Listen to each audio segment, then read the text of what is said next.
Right, so guys, the first builder you want to do as Americans is possibly the Pathfinder opening. So what you want to do is you want to start building 2 scout squads straight away. You could go up to 4, but I like getting 2 as a good number. And that's 160 manpower. Once they're building, you can then go into Airborne, click confirm, and then go for Pathfinders. You want to do it fairly quickly because you want to send your first squad out because they cost 25 manpower to reinforce.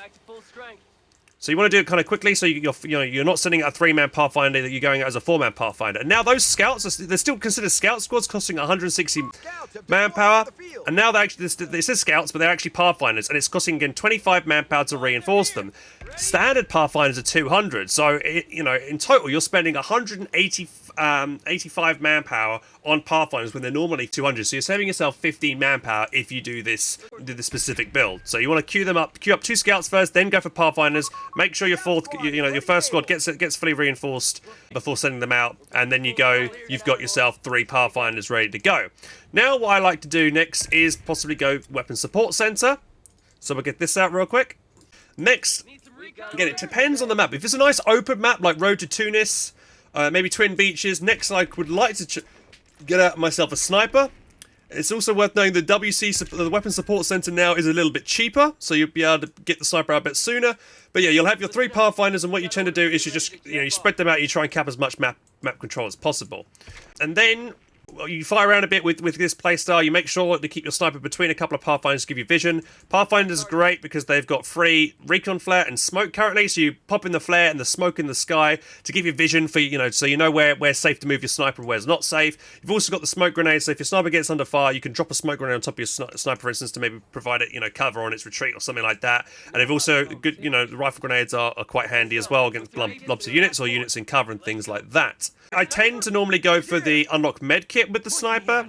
The snipers tend to get veterancy very quickly, and the sniper has been buffed in the recent patch. It's now, instead of 2 seconds, it's ready aim time, it's now 1.5, so it'll, be more effective now.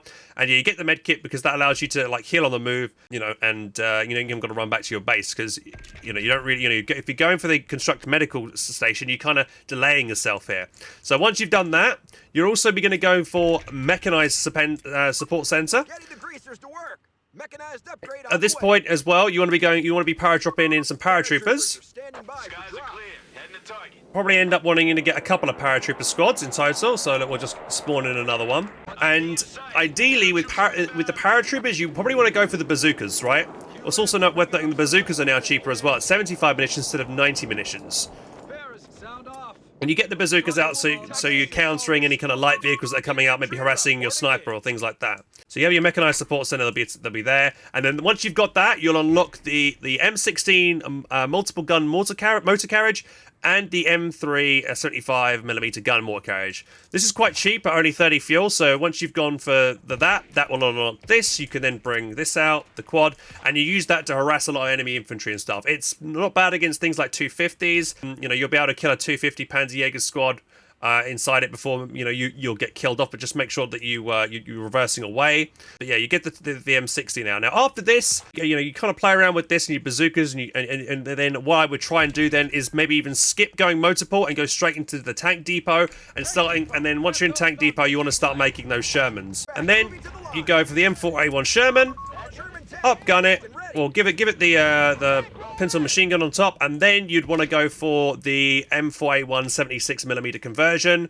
to give it a big long barrel. And this is really good. Shermans with the long barrel upgrade are much better than standard Shermans.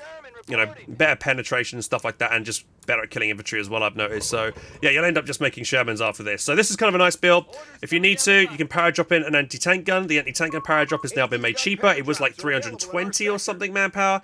It's now gone down to 250, and that's why you don't go for the motorport, because you can paradrop an anti-tank gun if you really need it as well. So yeah, you go with this build and into Sherman's kind of thing, and that's kind of your kind of a standard USF build. And later on, if you can afford to, you would want to be going for improvised armor and special munitions to buff up those Shermans, late game, and the smoke canisters if you've got excess resources. But I would probably, instead of going for them, if you've got, you want to be investing in more Shermans really. And if you're floating resources, then yeah, go for these upgrades to make them better. But yeah, if you've got the resources, just keep making the Shermans because they're good. You'll obviously probably going to need some engineer squads eventually as well. So yeah, you know, you need extra engineers to help repair these tanks. But you can also, because you've got mechanized, you can always bring your vehicles back to the mechanized building and over here, and then you have these engineers at the mechanized center that will go out and repair your vehicles automatically. Not as quick as maybe a standard engineer squad would do, but it does help, and it is one way for you to repair your vehicles. But yeah, I think overall this is a pretty decent build for US. Give it a go. One more thing, guys, trying to keep the quad alive to late game because it's very good at shooting down Axis planes. You can go for like the recon, maybe the power drop reinforcements or the supply drop. It depends which one you want. I mean, this designate a loiter over a target, so you can get like reinforcement when you do that. Supply drop is not too bad. This costs only 150 manpower, and if you're lacking munitions, this allows you to maybe get a little bit more munitions for the cost of manpower, so you can maybe get another Zook upgrade, or you know, maybe get a flamethrower upgrade or minesweeper upgrade or whatever. So you get a couple of munitions here. So I think this is, yeah, I think this is 80 munitions if I'm correct.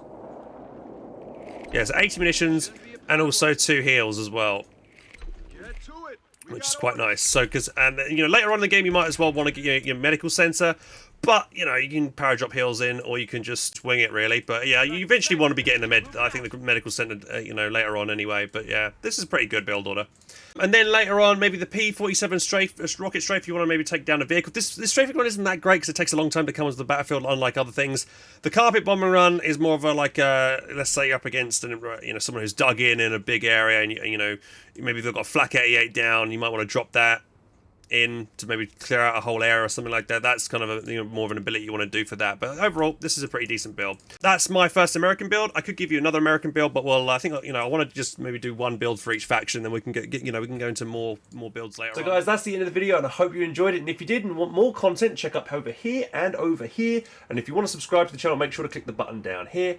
To catch the next video, guys. Take care, and I'll see you soon.